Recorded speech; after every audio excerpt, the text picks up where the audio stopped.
Benjamin Nessus has been officially introduced to the Bayelsa State Executive Committee of the Labour Party as governorship running mate for the November 11 polls. At the unveiling ceremony, which took place at the Labour Party Secretariat in Yenagoa, the Bayelsa State capital, governorship candidate Udengs Eradiri described his running mate and retired commodore as a man with a sterling military record of administrative experience and service to state and fatherland Nigeria, whose wealth of experience can be brought to bear on governance in Bayelsa State. They spoke to Arise News after the brief ceremony in Yenagoa. I know that we will be able to reduce the pressure on Abuja by dealing with the issues of pipeline vandalization without all the military force and money that the federal government is spending. By the time we do the engagement from the experiences I have, and then of course relating with the military sector, we would have been able to solve Bayelsa issues to 50%. The rest, once the people understand you, once the youths know that you are a leadership that carry them along, it will be easier to drive every developmental agenda that we have. And therefore, for me, I consider myself lucky. I consider myself privileged to have somebody like Commodore Benjamin Natus accept to work with us on this ticket. And of course, you know, the Labour Party is one that comes with the integrity, capacity, and of course, competence. In November, when we win the elections, Bayelsa will begin to answer the name, the true glory of all lands. With the pedigree of my leader, I accepted to run with him, to bring the plan he has for Bayelsans to fruition. Bayelsa has suffered for this number of years without meaningful development. Cash and carry. That is what exists in Bayelsa State. Our coming in to take over government means that we take people along and do things that are unthinkable, that will turn around the economy of Bayelsa State. The presidential election that took place in Bayelsa State, Labour Party won the election clearly, and that is why even on the collation center in INEC, I, as the Labour Party chairman, refused to sign because I know our mandate was stolen. We are here to present candidates who are competent, who has what it takes to give the dividend of democracy to the people of Bayelsa. Joining us now from Bayelsa State is Udengs Eradiri, governorship candidate of the Labour Party in Bayelsa State. Good morning, Mr. Eradiri, and welcome to the morning show. Good morning, Ayo, Rufai, and Abati. Good morning, Comrade Eradiri. Well, I should ask you, how is market? We've seen that report in which you were introducing Commodore Natus as your running mate. But tell us more about your running mate, why you chose him, and why you think that you bring something solid to the ticket. And then, of course, take us through your agenda, the PEOP agenda, people empowerment, agriculture, and power. Okay. Thank you very much, sir. First of all, I want to thank you for the opportunity. Dr. Bati, you remember I told you I was going to win the primaries. Despite everything that was done, the government spent 100 million to purchase forms in the Labour Party, spent over 200 million in the primaries. 105 votes, 9 aspirants. I got 79 in that election to show that the people are truly tired of what is happening in the state. I decided to pick Commodore Benjamin Natus, not by myself, but by the standards that I have that I set out for the stakeholders and the leaders of the party. Was that, look, I needed somebody who has experience in government, preferably a woman who must have retired from civil service.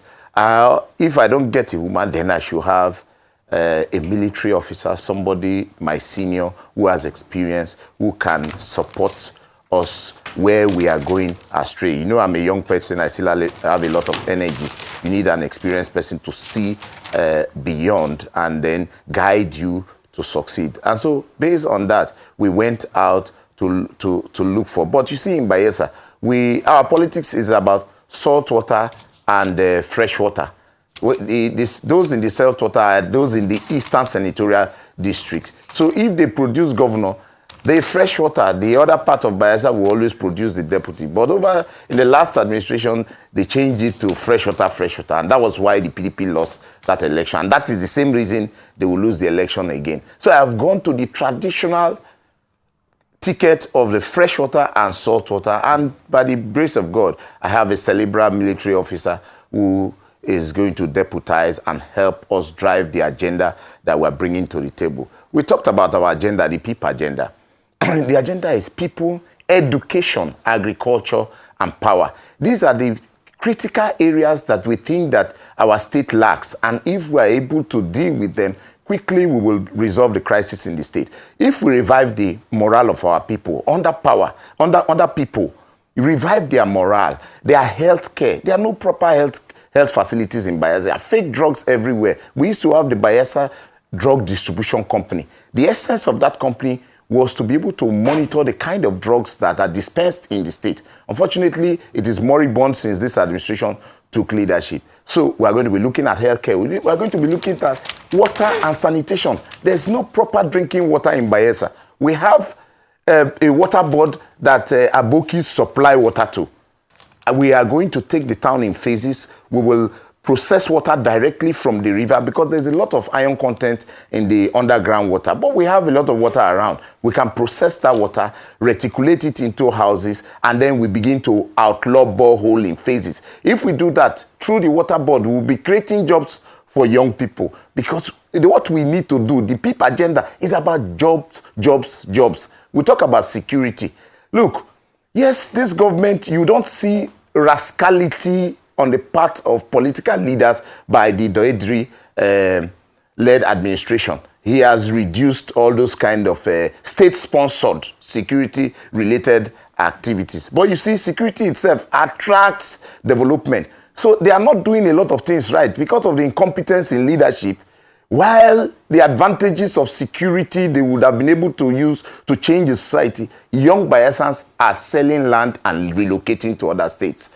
If I mention the number of businessmen who are targeted and kidnapped, they pay their ransom, nobody does anything, and so they have all left to the option of relocating from Bayelsa. Lozy supermarkets have relocated. Or Bino. These are some of people who ordinarily they were in this state before the state was created.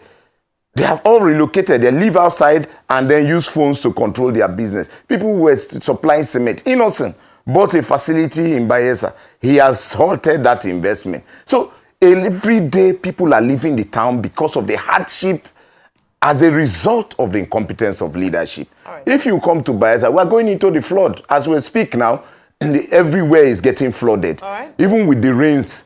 But the other days they were saying that flood is a natural disaster. How can you say that?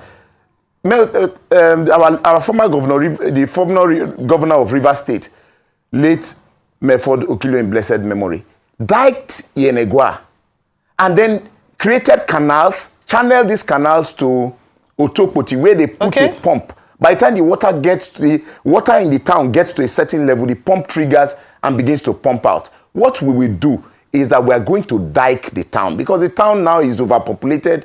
Some of those dikes have been distorted by the non-availability of the proper town planning unit in the town. We are going to ensure that we have town planning units. All right. We will create more dikes and more canals so we can control the water in the town. All right.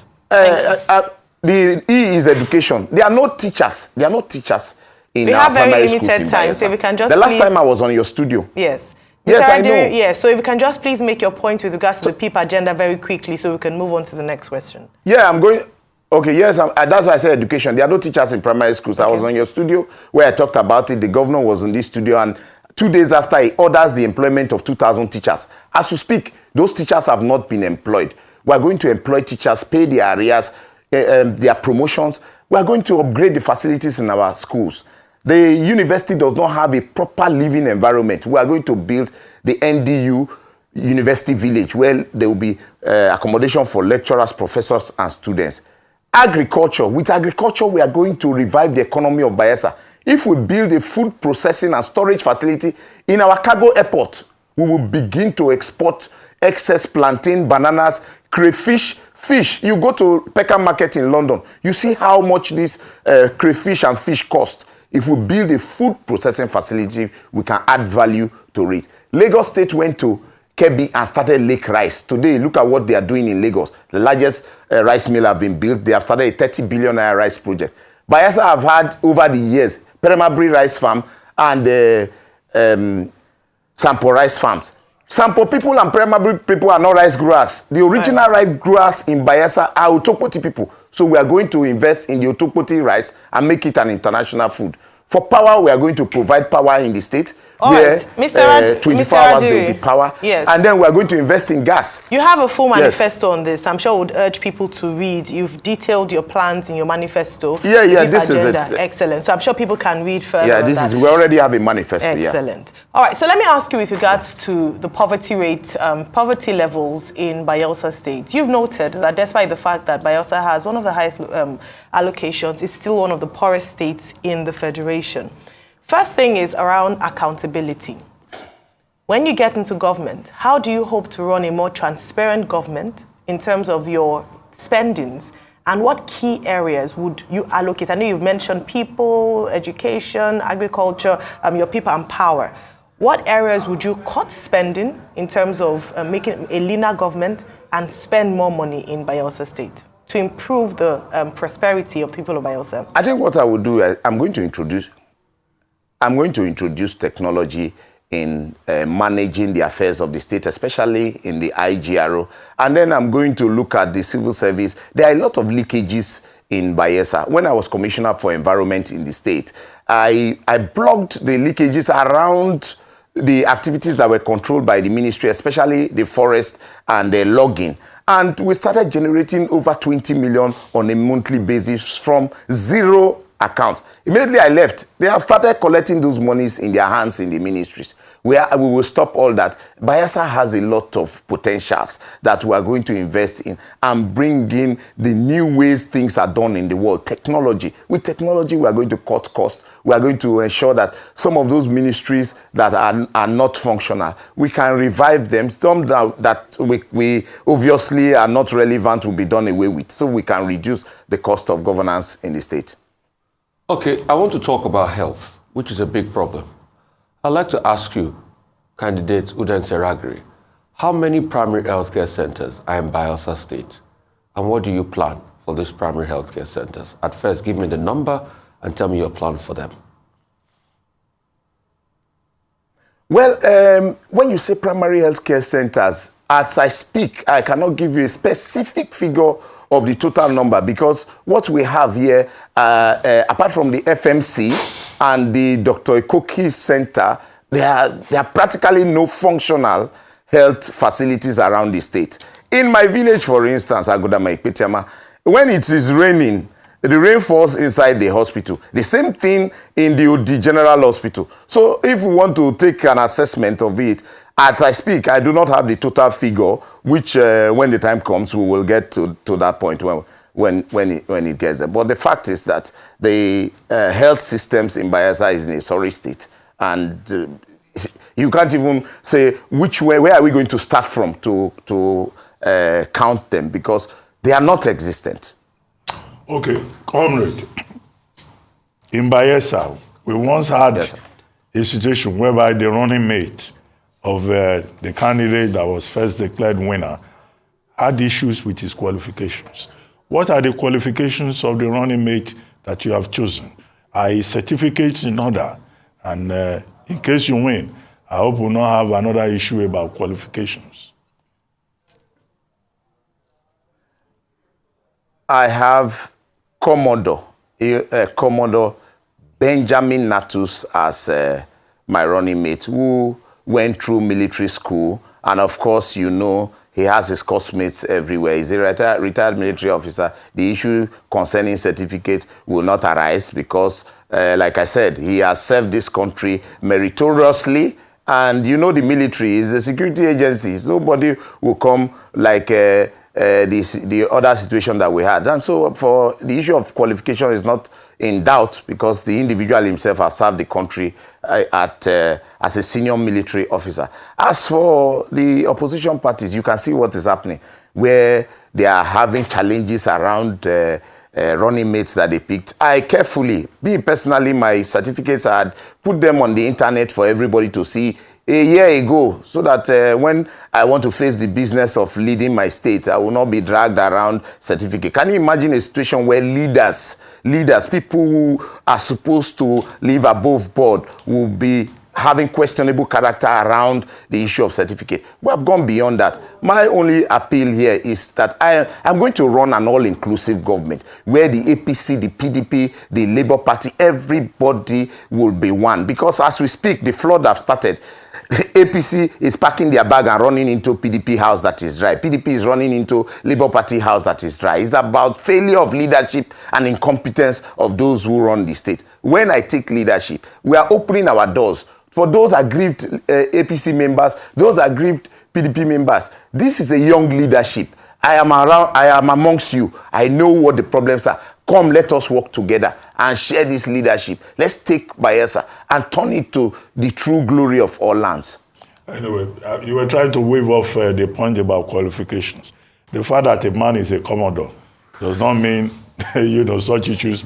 After all, in this same country, we have seen a whole general looking for school certificate results, like a pin in a haystack. Okay, I just raised that issue so that, I hope you are careful what you guys feel and you are sure that you have the right qualifications. All right. Well, finally, Mr. Udengs Eradiri, you have the sitting governor of Bayelsa State, Eradiri, as a contender. You have Mr. Timipre Silva, former governor of Bayelsa State, as a contender from the APC. How will you leverage the traction that the Labour Party has gotten from the last election to ensure that you're able to really show down or battle with these two top contenders? Very briefly, please. What do they have? My money, your money, the people's money. That's the only currency they have in this election. In terms of performance, they have done so poorly. Then again, I am a young man who have a track record. People know my history. Assess me and assess them. When they were not in government, what did they do? I have been a recurring decimal since 1999 till date on the issues that concern the development and progress of my state and the Niger Delta and Nigeria at large. I am not afraid because it is my money that they are spending. They are already preparing to spend 30 billion. They are boasting. Their people are boasting on the streets that they will spend 30 billion. I am going to demystify that money because that money is our schools, is our education, is our employment. Employment of the children of Bayelsa is what they are gathering. They have not gone to carry block in any site to show that they have done hard work to bring money. It is me and you money. So I'm not afraid. As for the APC, you see what is going on. The APC is tearing into tatters from their deputy governorship candidate and as well as the divisions going on in the party. So I'm not afraid of them. I'm going to every community. I'm talking to Bayelsans. I'm reaching to stakeholders. Every Bayelsan have seen the nakedness of neglect and incompetence. Can you imagine that just recently, palliative buses and taxis were commissioned without drivers in Bayelsa? Palliative. They don't even understand the word palliative. Okay, no drivers. It is now they are looking for drivers. Bayelsans are tired of that kind of leadership. And I have told young people, they are the ones that don't have jobs. They are the ones that don't have teachers in primary schools for their children. It is time for young people to stand and take this leadership. Because if we don't do that, look at all the indices. Bayelsa is the worst. We are the second poorest in the state after Sokoto. Have you heard about that kind of thing? When we are the fourth largest oil producers in terms of resources in the state, Bayelsa is the richest compared to our numbers. And yet, we are talking about the poorest state, it is leadership. The problem here is leadership, and we are here as a better alternative to provide leadership in the state. We have to go now. We have to go now. It's good you are talking about poverty. It's not just poverty you have in your state. It's multidimensional. Anyway, thank you very much. We wish you all the best.